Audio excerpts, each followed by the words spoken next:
अध्यक्ष महोदय, सबसे पहले मैं इस सदन के माध्यम से मैं देश के उन वीर सपूतों को, उन बहादुर सैनिकों को नमन करता हूं जिन्होंने की राष्ट्र की सीमाओं की रक्षा के लिए जब भी आवश्यकता पड़ी है अपना बलिदान देने में वह पीछे नहीं रहे हैं। आज भी वह तैयार हैं और आज भी वह तत्पर हैं। साथ ही मैं उन सैनिकों की स्मृति को भी अध्यक्ष महोदय नमन करता हूं जिन्होंने की भारत की एकता और अखंडता सुनिश्चित करने के लिए अपना सर्वस्व बलिदान कर दिया। मैं पूरे देश की तरफ से सेनाओं के सभी जवानों के प्रति कृतज्ञता व्यक्त करता हूं। अध्यक्ष महोदय, आज मैं आपकी अनुमति से ऑपरेशन सिंदूर से जुड़े कुछ महत्वपूर्ण तथ्यों और विषयों को सदन के समक्ष रखने के लिए यहां खड़ा हूं। अध्यक्ष महोदय, 6 और 7 मई 2025 को भारतीय सेनाओं ने ऑपरेशन सिंदूर के नाम से एक ऐतिहासिक सैन्य कार्रवाई को अंजाम दिया। यह केवल एक सैन्य कार्रवाई नहीं थी, बल्कि यह भारत की संप्रभुता, उसकी अस्मिता, देश के नागरिकों के प्रति हमारी जिम्मेदारी और आतंकवाद के खिलाफ हमारी नीति का एक इफेक्टिव और डिसाइसिव डिमॉन्स्ट्रेशन था। अध्यक्ष महोदय, जैसा इस सदन को जानकारी है, 22 अप्रैल 2025 को जम्मू कश्मीर के पहलगाम क्षेत्र में एक अमानवीय और कायराना आतंकी हमला हुआ। इस हमले में हमारे 25 निर्दोष नागरिकों सहित एक नेपाली नागरिक की भी जान गई थी। उन निर्दोष लोगों की जान उनका धर्म पूछ कर लिया गया। यह अपने आप में अमानवीयता का सबसे कुत्सित और सबसे घृणित उदाहरण था। यह घटना भारत की सहन शक्ति की सीमा की भी मैं मानता हूं परीक्षा थी। अध्यक्ष महोदय, इस हमले के तुरंत बाद हमारे प्रधानमंत्री श्री नरेंद्र मोदी जी ने तीनों सेनाओं के प्रमुखों की एक उच्च स्तरीय बैठक की और उन्हें छूट दी गई कि वे अपने विवेक, स्ट्रेटेजिक अंडरस्टैंडिंग और रीजनल सिक्योरिटी सिचुएशन को ध्यान में रखते हुए वह निर्णायक कार्रवाई करें। इसके बाद हमारे सैन्य नेतृत्व ने न केवल अपनी मैच्योरिटी दिखाई, बल्कि उस स्ट्रेटेजिक विजडम का भी परिचय दिया जिसकी उम्मीद भारत जैसी एक रिस्पॉन्सिबल पावर से की जाती है। अध्यक्ष महोदय, ऑपरेशन सिंदूर को अंजाम देने से पहले हमारी सेनाओं ने हर पहलू का बहुत ही गहराई के साथ अध्ययन किया। हमारे पास कई विकल्प थे, लेकिन हमने उस विकल्प को चुना जिसमें आतंकवादियों और उनके ठिकानों को अधिकतम नुकसान पहुंचे और जिसमें पाकिस्तान के आम नागरिक को कोई क्षति न होने पाए, इस बात की भी हम लोगों ने चिंता की। अध्यक्ष महोदय, हमारी सेनाओं द्वारा की गई वेल कोऑर्डिनेटेड स्ट्राइक्स ने 9 टेररिस्ट इंफ्रास्ट्रक्चर टारगेट्स को प्रिसीजन के साथ, सटीकता के साथ हिट किया और इस सैन्य कार्रवाई में एक अनुमान के अनुसार 100 से अधिक आतंकवादी, मैं बहुत संभल कर बोल रहा हूं अध्यक्ष महोदय, हमारी फिगर गलत ना होने पाए, फिगर इससे बहुत अधिक है। 100 से अधिक आतंकवादी, उनके ट्रेनर, उनके प्रशिक्षक, उनके हैंडलर, लश्कर-ए तोयबा और हिजबुल मुजाहिदीन जैसे आतंकवादी संगठनों से संबंधित थे। ये वही आतंकी संगठन हैं जिन्होंने पाकिस्तान की सेना और ISI का जिन्हें खुला समर्थन प्राप्त है। अध्यक्ष महोदय, 7 मई 2025 को रात्रि 1:05 भारतीय सशस्त्र बलों ने ऑपरेशन सिंदूर प्रारंभ किया, जिसमें पाकिस्तान और पाक ऑक्युपाइड कश्मीर में भारत के खिलाफ आतंकी गतिविधियों से जुड़े 9 स्थानों को निशाना बनाया गया। इसमें POK के मुजफ्फराबाद में सवाई नाला और सैयदना बिलाल कैंप, कोटली में मस्जिद अब्बास व मसबर रहील शाहिद कैंप, कोटली में गुलपुर कैंप, भिम्बर में बरनाला कैंप, कोटली में अब्बास कैंप और पाकिस्तान के पंजाब प्रांत में बहावलपुर, मुहिदके और सरजाल और मेहमुना जोया शामिल थे। इनमें से 7 आतंकी शिविरों को भारतीय सेना ने पूरी तरह से नष्ट कर दिया। जबकि भारतीय वायुसेना ने मुरीदके और बहावलपुर को नेस्त नाबूद किया, जो लश्कर-ए-तोयबा और जैश ए मोहम्मद के केंद्र हैं। पूरा ऑपरेशन मात्र, अध्यक्ष महोदय, जानकर पूरे सदन को प्रसन्नता होगी कि विदिन 22 मिनट्स पूरा ऑपरेशन समाप्त हो गया और हमने आतंकवादियों को उनके घर में घुसकर मारा।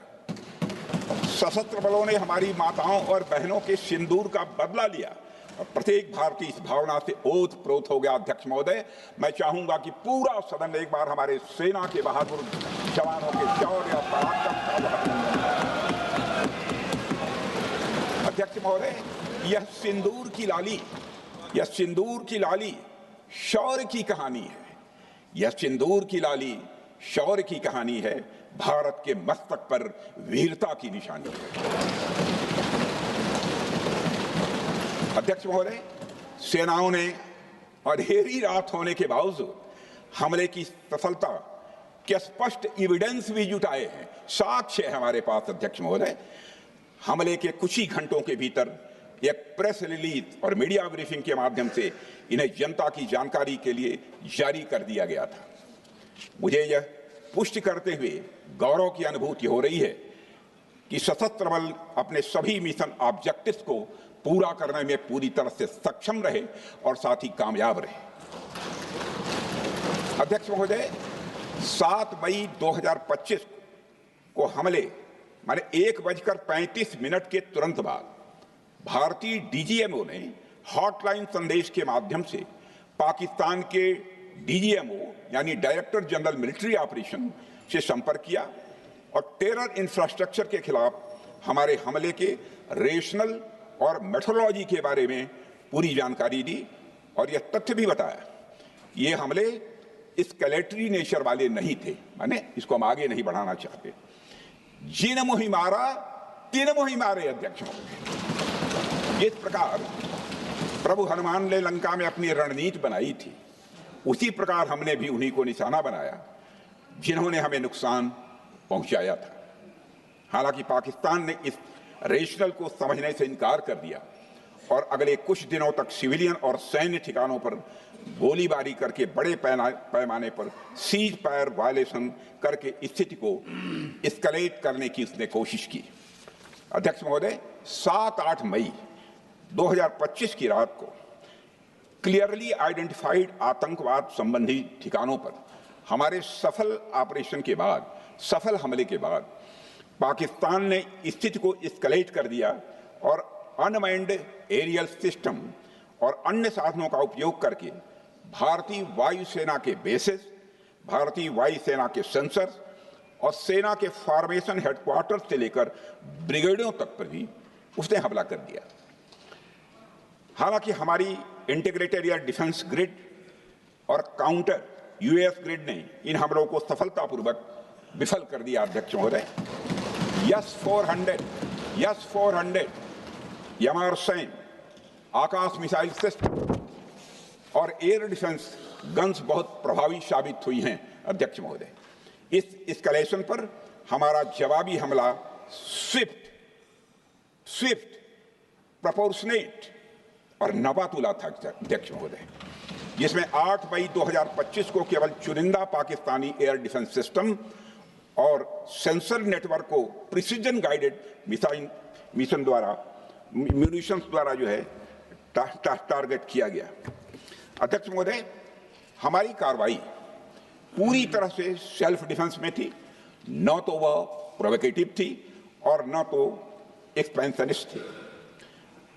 पाक द्वारा ये हमले 7 मई 25 से लगातार चले और 10 मई 2025 को रात लगभग 1:30 पर पाकिस्तान ने बड़े पैमाने पर भारत के ऊपर मिसाइल, ड्रोन, रॉकेट और अन्य लॉन्ग रेंज वेपन्स का इस्तेमाल किया।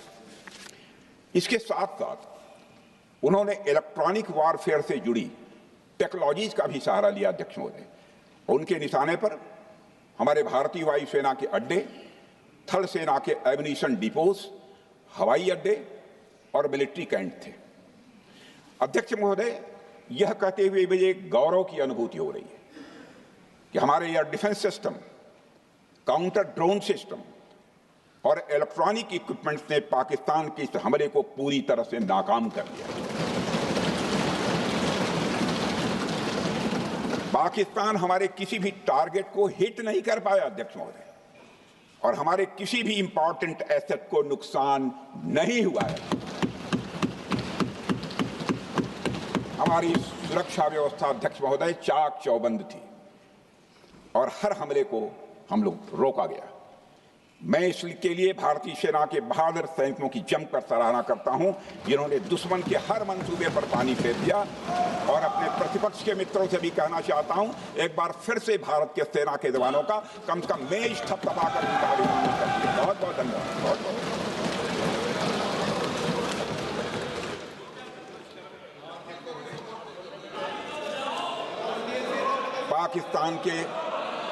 पाकिस्तान के इस हमले के जवाब में हमारी कार्रवाई साहसिक थी, ठोस थी और प्रभावी थी।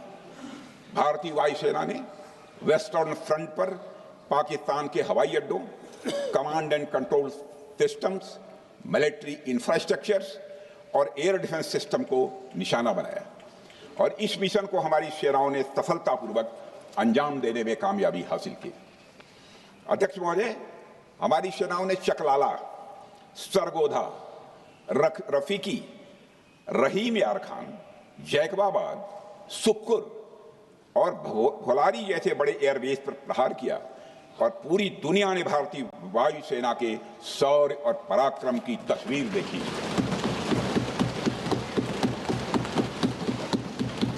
अध्यक्ष महोदय,